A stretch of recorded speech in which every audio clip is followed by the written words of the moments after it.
7 años después de la última reforma electoral, el presidente de la República ha expresado la necesidad de realizar una nueva reforma. Si bien la elección del 6 de julio fue ejemplar en general, se ha abierto el debate sobre la posibilidad de una reforma electoral que podría tener lugar una vez que se conforme la siguiente legislatura en la Cámara de Diputados. ¿Por qué y para qué plantear una nueva reforma? Acompáñanos a conversar con el maestro Arturo Sánchez Gutiérrez, profesor de la Escuela de Ciencias Sociales y Gobierno del TEC de Monterrey y ex consejero del INE.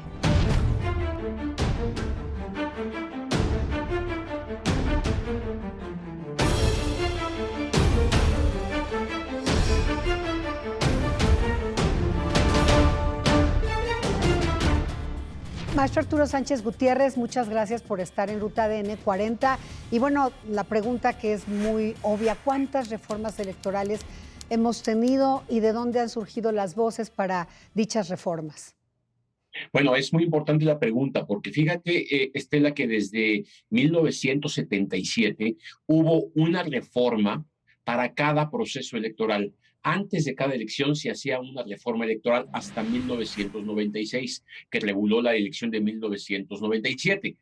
A partir de ahí empezó a dejar de haber reformas. Tuvimos la elección de 2006 y después de la elección de 2006, la oposición, y en todos los casos la oposición, reclamó que había que perfeccionar el sistema electoral, que había que hacer nuevos elementos. Sobre todo, una cosa importante, había que incorporar en la ley nuevas figuras y nuevas situaciones que no estaban y que se empezaban a presentar. Por ejemplo, en la reforma de 1996, con lo importante que fue, todavía no se mencionaba para nada el caso de precampañas. Obviamente, después de la elección del 2006, ya fue necesario empezar a regular ese tipo de cuestiones. Después del 6, otra vez dejamos de tener reformas hasta después de la elección del 2000, desde del 2012, aunque hubo algunos pequeños cambios, se estableció el voto de los mexicanos en el extranjero, se hicieron ya cuestiones para ajustar la paridad de género, pero después del 12 volvió a haber una reforma en el 2014 que es básicamente la que está vigente el día de hoy. Y todas estas reformas, pues lo que plantean es, desde el punto de vista de la oposición, le exigen al régimen que por consenso se establezcan cambios para que precisen puntos que no estaban en la ley. Y así ha habido todo tipo de evolución de nuestro sistema electoral que, bueno, evidentemente nos pone otra vez hoy ante la necesidad de hacer algunos ajustes eventualmente. Tú has planteado que después de esta reforma de 2014, sí hay nuevos fenómenos que justificarían la posibilidad de debatir una nueva reforma electoral. ¿De qué fenómenos hablas, Arturo? Bueno, estoy pensando, Estela, en las cuestiones que se han presentado después de la elección del 2015 y que ahora en el 2021 vuelven a estar presentes. Las redes sociales son una realidad y son una realidad que es importante tomar en cuenta como una forma de hacer campaña. Y hay que establecer claramente cuáles son las responsabilidades de cada candidato y de cada partido al usar redes sociales. El INE ha avanzado, por ejemplo, al sí pedir que las redes sociales oficiales de cada partido, de cada candidato, tengan que reportar si es que realicen algún gasto. Y eso avanza muy bien para no entorpecer los topes de gastos de campaña. Pero incluso en términos de la ley general, la paridad de género empezó a plantearle al INE y al Tribunal Electoral la necesidad de incluir otro tipo de medidas que apoyen a algunas minorías o a algunos sectores que es importante atender. Por ejemplo, los migrantes, por ejemplo, los indígenas, por ejemplo, bueno, los miembros de comunidades con preferencias sexuales diferentes, etcétera, etcétera. Entonces, convendría revisar si es pertinente hacer este tipo de inclusiones en la ley. Y bueno, evidentemente hay un tema ya añejo que se ha planteado y que nunca ha aterrizado en nada, que es el financiamiento público de los partidos políticos. Desde mi punto de vista, no es que se deba eliminar o reducir significativamente este financiamiento, pero sí hay que plantear en qué se puede gastar y en qué no se puede gastar y sancionar cuando se gasta en cuestiones que no operan. En 2007, en la reforma de 2007, se establece la creación de la unidad de fiscalización y precisamente no solo el del verde, sino estamos viendo el de la influencer esposa del gobernador de Nuevo León. Bueno, también hay un tema y hay un debate ahí, pues insisto, la unidad de fiscalización pues, no les gusta, yo diría que a todos los partidos, así a todos los partidos políticos. Pero fíjate que la unidad de fiscalización de hecho ya existía. Desde 1996 se establece que la Dirección Ejecutiva de Prerrogativas y Partidos Políticos, lo sé porque me tocó estar ahí, era la que se encargaba de fiscalizar a los partidos políticos. Pero la ventaja era que era un director ejecutivo, el de prerrogativas, pero había una comisión de fiscalización de consejeros. Lo que hizo la reforma de 2007 es crear la unidad de fiscalización, pero le quitó a los consejeros la capacidad de tener una comisión que influyera en el análisis de los resultados de la fiscalización. Lo que hace la reforma del 14 es volver a generar una comisión de fiscalización, volverle a dar al Consejo General la autoridad para fiscalizar a los partidos, ahora con la unidad que tú mencionas. Y evidentemente, los partidos quitaron la comisión de fiscalización porque no les gusta que los fiscalicen. Regresa a la comisión de fiscalización, el INE fiscaliza y ahora otra vez no les gusta que fiscalicen. Se trata de un asunto de rendición de cuentas. Lo más democrático en un sistema es que los partidos llamen a la ciudadanía, obtengan votos, se cuenten bien, pero también que rindan cuentas de las campañas. Y por eso me parece que es muy pertinente que siga existiendo esta unidad y esta comisión de fiscalización. ¿Crees que esos temas tendrían que estar en la reforma?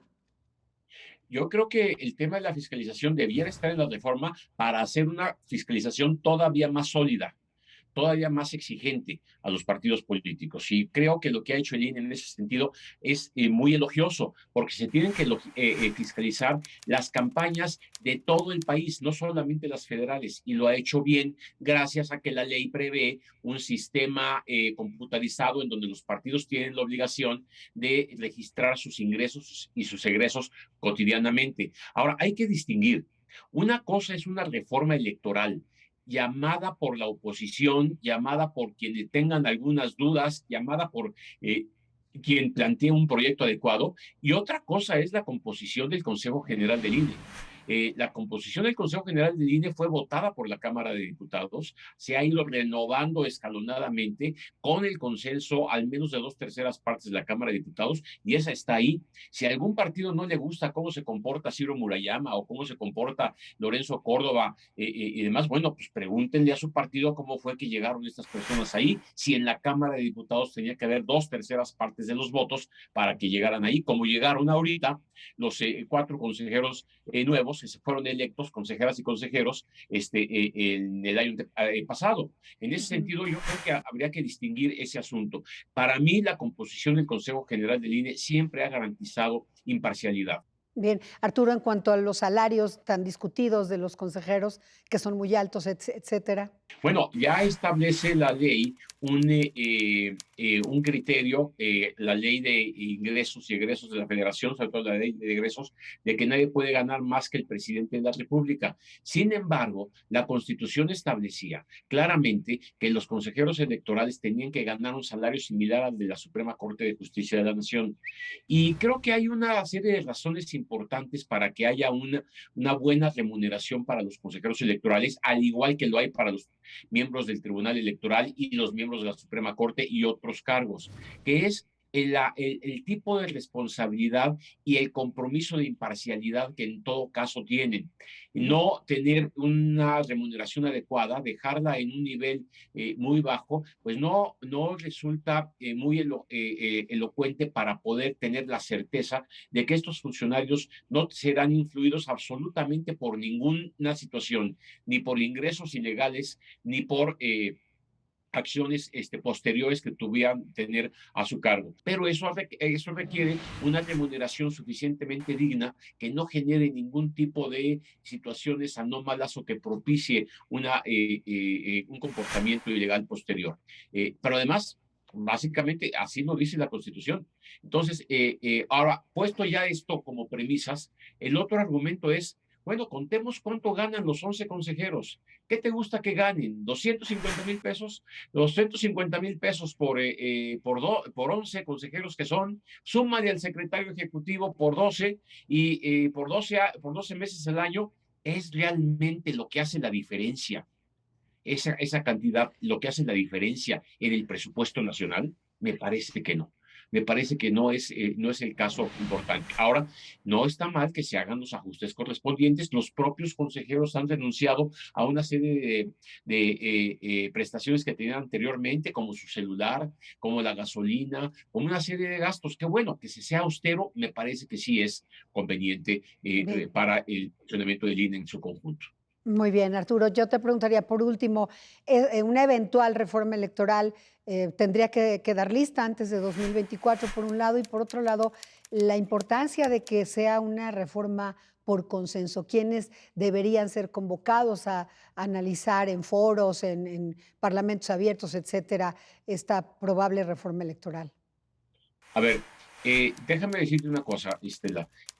Una reforma que toque la independencia, la autonomía y el funcionamiento del INE no es necesario. Y nos lo demostró el INE en la elección del 6 de junio pasado. Ahí no es necesario quitarle la autonomía y mandarla a la Secretaría de Gobernación o que el Poder Judicial se encargue de organizar las elecciones y todo eso. Me parece que si por ese camino se va, yo prefiero que no haya ninguna reforma electoral. Segundo, si lo que se busca es perfeccionar los procedimientos, actualizar el funcionamiento de la organización electoral con nuevas tecnologías, por ejemplo, ya el INE puso en marcha la posibilidad de utilizar casillas, urnas electrónicas. Por ejemplo, buscar que el PREP tenga un funcionamiento más adecuado, proveyendo a más funcionarios con sistemas de cómputo para poder transmitir los resultados más oportunamente. Por ejemplo, una fiscalización más sólida que permita evitar un abuso de redes sociales o un abuso de medios de comunicación, etcétera, etcétera. Bueno, todos estos elementos, si se piensan y se hace una propuesta adecuada, yo estoy de acuerdo que se haga y tienes toda la razón. Tiene que estar antes de la elección del 24, pero sobre todo la ley dice que tiene que estar antes de 90 días de que inicie el proceso electoral de 24. El proceso de 24 empezará en septiembre del 23. Quiere decir que por ahí de mayo del 23, finales de abril, principios de mayo del 23, tiene que estar lista esa reforma electoral, lo que quiere decir que nos queda un año y medio para Sí. hacerla. Y un año y medio es justamente el objetivo que tú menciones, suficiente tiempo para crear por consenso de todas las fuerzas electorales las reformas convenientes y pertinentes para el 24. Si es una reforma solamente impulsada por una mayoría, se está generando una problemática muy importante porque los jugadores tienen que estar de acuerdo todos con las reglas del juego. De otra manera, se empieza a romper esa base fundamental de la democracia, de que todos participamos porque tenemos reglas claras que todos compartimos. Y al compartir las reglas claras, nadie nos podrá decir que algún actor se portó mal y no deba ser sancionado. Pero si un actor dice, yo nunca estuve de acuerdo con eso y no lo voy a obedecer, se genera un rompimiento democrático que no le conviene a nadie. Así que por el bien de todos, que las reformas electorales sean aprobadas por el consenso de todas las fuerzas políticas y con los temas que quepan o no quepan en este proceso de reforma.